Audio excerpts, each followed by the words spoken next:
DC's animated hit Young Justice might seem to tell stories simply about aliens, superheroes, and magic, but it doesn't. Not really. This show's story, its themes, its characters, they're all operating on a deeper level. And beneath the surface of this superhero saga, it's about identity, family, and increasingly, politics. Now, Young Justice has always been political. Stories and adventures are motivated and complicated by international conflicts and tensions, from Bialia to Malaysia to Markovia, and the relationships between the team, the League, and bodies like the UN are an ever-present factor. Whole seasons like Invasion are even driven by interstellar politics. So as with previous years, Season 4, Phantoms, doesn't shy away from this sort of thing, but this time around the politics of Young Justice are perhaps more crucial than ever to the season's story, to its characters, to its themes, in a way that I think really works. Because Young Justice Phantoms is staunchly an anti-fascist piece, a piece with genuinely fascinating things to say on the matter. It seems though that not everyone's picked up on this central strand of Season 4. So in this video, I'm going to give a reading of this latest batch of episodes, paying close attention to just how this beloved show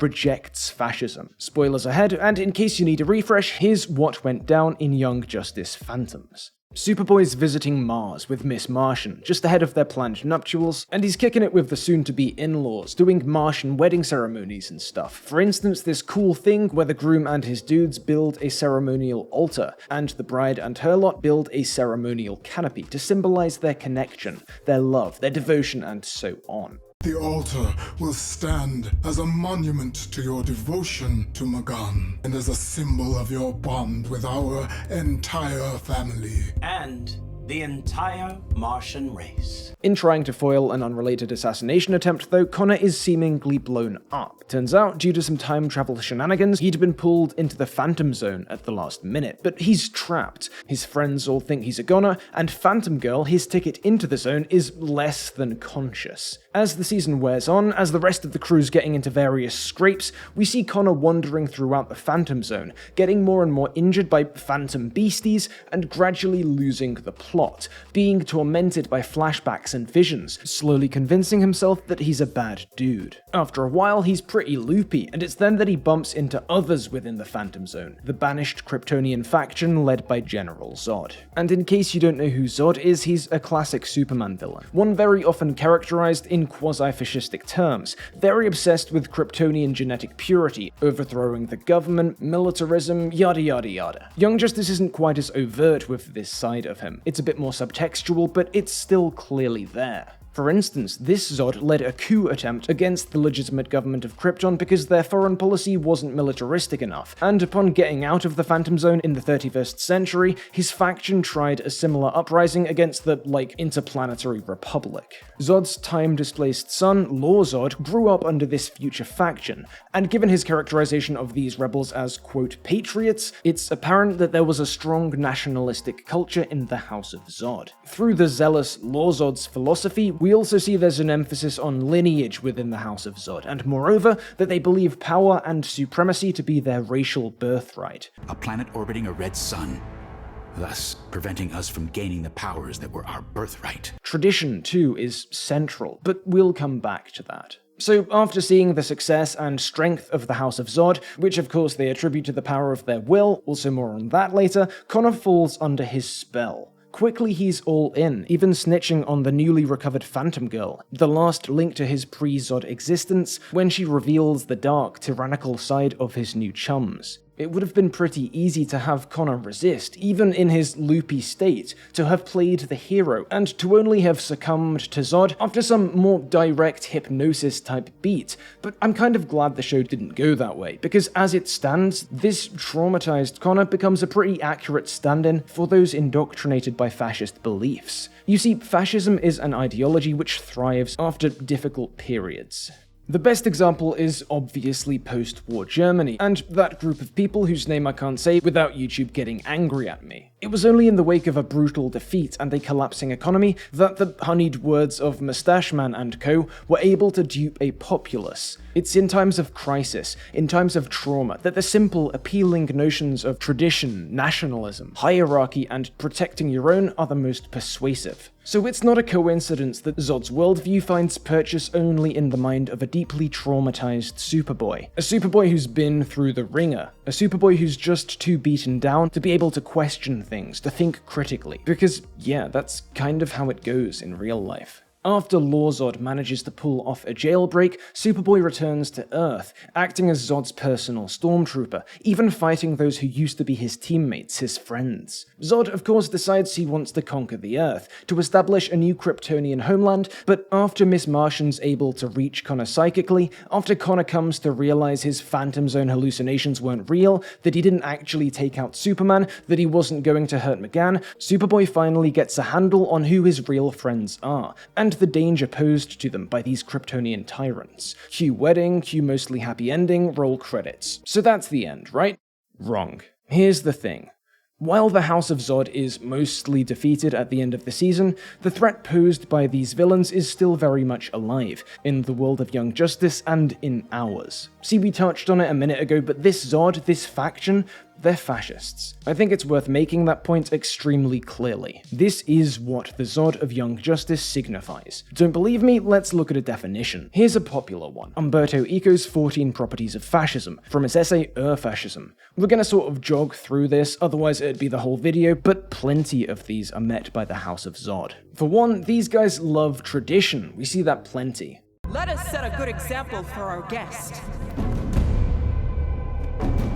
We arguably see action for action's sake within the ritualized construction in the Phantom Zone. I mean, there's no need to expand their base, they've been here for decades after all. The point here does seem to be work for work's sake, to glorify the House of Zod.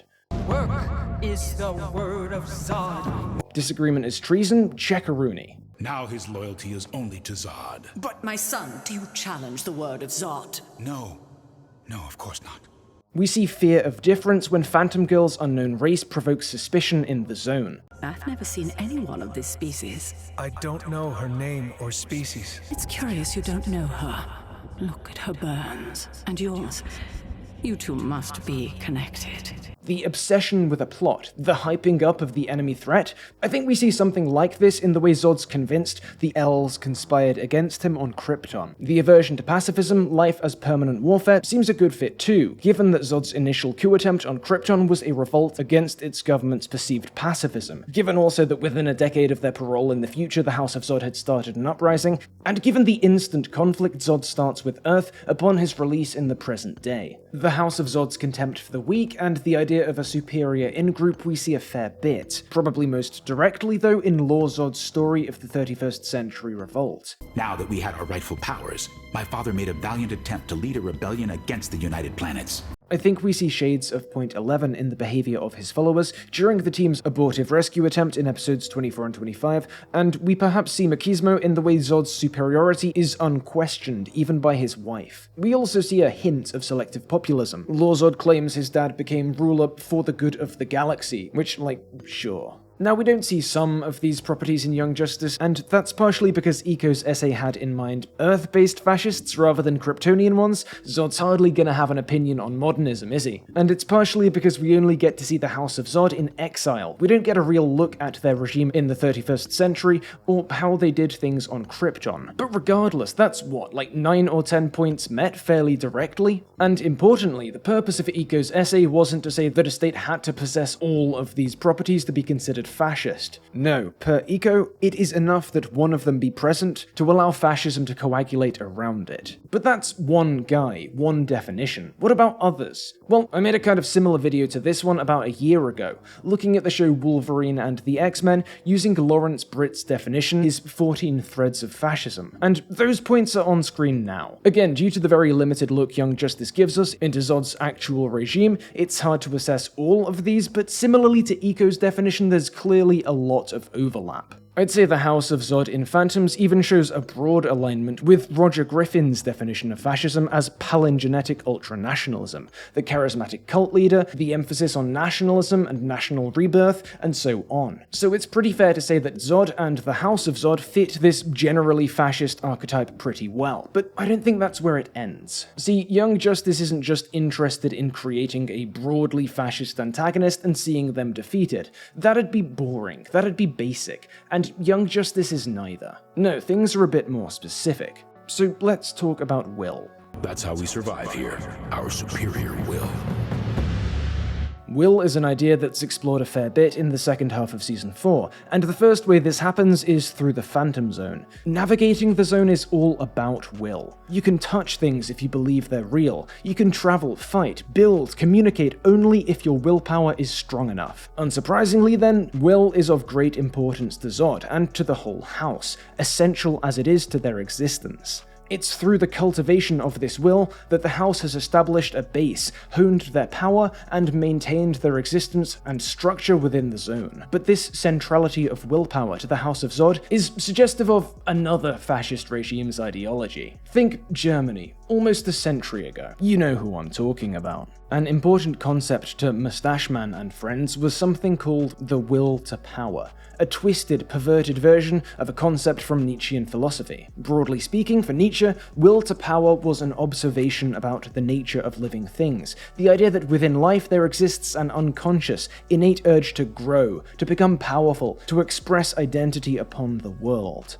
It isn't necessarily good or bad, it's what motivates an artist to create, a scientist to achieve breakthroughs, a bodybuilder to get janked. Nietzsche died without developing this concept fully or systematically defining it, and as a result, a few decades on, it was appropriated by fascists. For them, it wasn't so much an observation, a theory, a useful principle to consider when thinking about existence, as it was an imperative. It got tied up with their wrong-headed notions about Darwinism, survival of the fittest, and it became a justification for the violent pursuit of racial supremacy. They believed themselves the best, the strongest, and thus, in this line of thinking, it was right that they be on top, that their supposedly superior will lead to dominance. But why am I bringing this up? It's different with Zod, right? Will is important to him because it's actually an objectively important resource within the zone. And this is true, but Zod doesn't stay in the zone. When he gets out in the 31st century, he takes over. And listen to how his reign is characterized by Saturn Girl. General Zod was a menace, determined to assert his dominance over everyone and everything. Yeah, that sounds more than a little like the Mustache Man version of will to power, don't you think? Again, this link is subtextual, but it's not a coincidence. Presumably in returning to reality, after a lifetime spent in the zone, the importance Zod and co placed on will in the zone led them to a similar, flawed endpoint. That is, broadly, will is power, and power justifies dominance. That's the first way Phantoms explores will then, showing the dangerous ideological positions that an emphasis on the power of will can lead to. But let's talk about the second. Let's talk about the Green Lanterns. Because the back end of Phantom sees the Green Lantern Corps playing a greater role in this show than they ever had before. It folds in aspects from that doomed Green Lantern animated show, and Kilowog and Tomar-Ray are involved with the whole Rocket/New Genesis arc towards the season's end. Green Lanterns, if you're not familiar, are members of an intergalactic militia type deal. And they're powered, able to fly, manifest objects, and project energy thanks to some pretty advanced bling, which runs on will. That's right, like a Phantom Zone prisoner, their power comes directly from their inner strength, and the Green Lanterns are picked because of their strong will. But as I'm sure most of you are aware, the Green Lanterns don't typically respond to these abilities and this centrality of will by trying to conquer the galaxy. The point Young Justice is making here, then, by introducing these Green Lanterns at the same time Zod's being fleshed out, is that the role Will plays within the worldview of the House of Zod, and by extension within the ideology of Mustache Man and friends, isn't the only option, and it isn't the right one. Maybe will does equal power, but power doesn't justify dominance. This point's hammered home in episode 21. Lor-Zod's attempt to rescue his father from the Phantom Zone, his single-minded, selfish use of power, results in the awakening of a Promethean, or in English, it means that all of New Genesis is about to go boom. But Green Lantern Tomar-Re, powered by sheer determination, an expression of willpower just as strong as anything the Zods display, manages to redirect the energy, at the cost of his life. This self-sacrifice can perhaps be read through Nietzsche. See, Nietzsche thought that the will to power outweighed even basic self-preservation. Maybe we're seeing that in Tomar-Re's final moments, seeing an individual's will to power in a truly Nietzschean sense, rather than in the twisted sense which became dominant with Mustache Man. That is, Tomar-Re expressing his desire, his identity, his belief on the universe, that belief being that all the innocent inhabitants of this world shouldn't have to die because of the actions of the House of Zod. In a Nietzschean sense, like an inventor inventing, like a bodybuilder getting jacked, his accomplishing this is an expression of will to power. However you choose to read this specific moment though, I think the point Young Justice is making with the inclusion of the Green Lanterns is clear. Will is important, it's powerful, but power doesn't equal dominance, and so will can never justify the rule and regime of a tyrant like Zod. Examining the role Will plays in Phantoms then tells us two things. One, that Phantoms isn't approaching fascism in the abstract, it's actually engaging with specific aspects of Mustache Man's ideology. And two, that it's able to succinctly reveal the flawed thought process behind these aspects. That's awesome. But this conflation of will, power, and violence isn't the only aspect of fascist ideology that Phantoms tears down. No, the show also features a fascinating examination of the roles tradition and belonging play in fascist indoctrination. In episode 19, as Connor's being introduced to the House of Zod, his followers are erecting a structure in the zone. Think is the word of Zod. Work is the word of Zod. Will is the word of Zod. As they're putting this thing together, they're singing a bit of a work song. Well, more of a chant, really. It starts off work for the House of Zod, build for the House of Zod, but before long this becomes fight, win for the House of Zod, save the House of Zod. That's a neat little touch from the writers, hinting toward the way violence, militarism, and the myth of perpetual threat are the real drivers of ideologies like this. This whole sequence is darkly evocative. In a broad sense, such as in the emphasis on work and labor for the might of the collective, or in the way that, chants, slogans, and pledges have been used to propagate nasty ideas in certain regimes, but it's also significant simply because of what it is, a ritual, a tradition, a ceremony. And that's made extremely clear when Connor's perception begins to flicker between the scene in the Phantom Zone and a memory of those wedding ceremonies he'd been so joyfully participating in back on Mars. Here, as there, Connor sees a group, a family, united in a common purpose, and it's this seeming overlap, the false welcome of this ritual, which leads him to pledge his allegiance. In his confused state, he doesn't see what this ritual stands for, what the Martian ones stood for. He merely sees something that looks familiar, and also seems to celebrate the group, belonging. This is a really interesting comparison for the show to be making, and I'm all but certain those earlier Martian ceremonies were only included at all to set up this inversion. Because while there are some superficial similarities between Zod's ceremony and the Martian one, they are not the same. One is inclusive, reaching outward. View each crystal as a reflection of us as individuals. The canopy as a reflection of our family. Let this joining of sacred elements serve to strengthen our joint hearts and minds. The other is regressive, isolationist, and defensive. Fight for the House of Zod. Win for the House of Zod. Save the House of Zod. A sense of belonging is generated by both, but this belonging couldn't be more different. The wedding ritual symbolized joining together, expanding the family, the in-group, with arms outstretched, and the construction ceremony Connor sees in the zone is almost a polar opposite. But if you're in the in-group, like Connor is, it can be hard to see beyond that idea of belonging before it's too late. This is an important point to explore, because the veneration of tradition is crucial to fascism. Not even just the esoteric fascism of Mustache Man and friends. No, it's simply one of the most important and reliable tools for fascists, and it has been from the start. Tradition, the familiar, the recognized, the accepted is good. The unfamiliar, the new is bad. It's a simplistic fiction, but one that's appealing, and it undergirds so much of fascism's wider functions. The rejection of modernism, of pluralism, the development of nationalism, of outgroups, and the militarization and persecution which spring up to protect the familiar, the culture, the race. And we see in this overlapping of experiences, in this false equivalence between the traditions of the House of Zod and those of the Martians, a recognition on the part of Young Justice just how insidious the fascist appeal to tradition, ceremony, and belonging is. As soon as Connor starts thinking clearly again, starts seeing clearly again, he realizes his error. He sees the House of Zod, its twisted culture for what it is, and recommits to the values symbolized by the Martian ceremony. These are the sentiments that win out. The altar will stand as a monument to your devotion to Magan. Let this joining of sacred elements serve to strengthen our joint hearts and minds.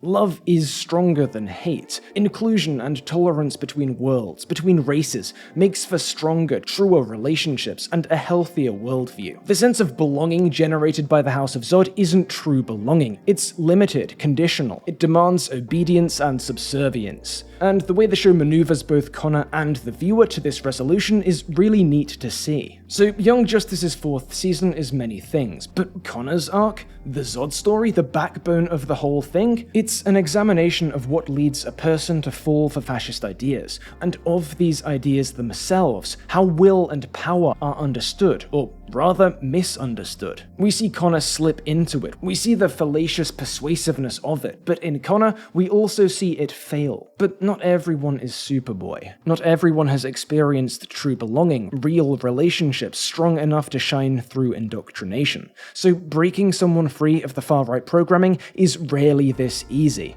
And to the show's credit, it's not a totally happy ending. We see at the finale's end that Zod and his army had been pulled from the Phantom Zone, taken by the light, presumably to cause havoc some other day. Zod's taken to Daxam by that funny eye thing before she's even captured. And this mixed bag of an ending is a strong one, I think. Young Justice concludes having refuted the fascism of Zod, but it ends with the seeds of this fascism surviving, spreading. It's wrong. It's a dumb, sad ideology for losers. But for some reason, it seems impossible to stamp out entirely. The danger remains, and it's not going anywhere. We need to be ready, and we'll need to stand up to it again and again. I think that's a pretty timely sentiment.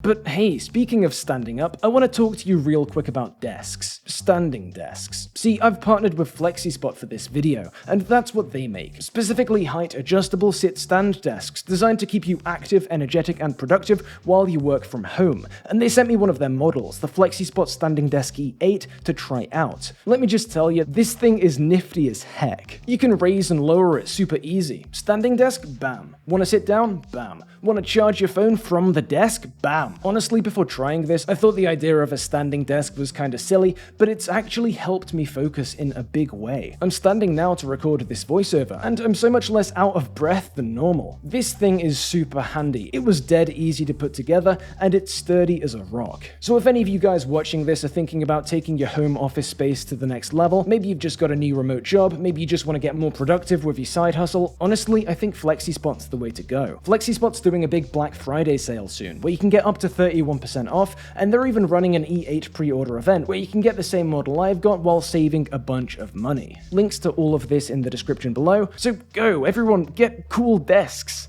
That's the end of the ad. And that's pretty much it for this video, but I will just say, if you're upset that I'm making Young Justice political or anything like that, then wake up. Or, I don't know, touch grass. Just like get a handful. But I hope I've done a good job breaking this layer of phantoms down. I hope I've done it justice, pun unintended, because I really admire the approach the writers took here. Evoking fascism with a villain is all well and good, but this approach, making the villain's fascism appealing to a confused hero, exploring the tricks this ideology plays with ideas of tradition and will to win people over, and ultimately revealing how weak and shallow these ideas are, that's interesting. That's, dare I say it, based.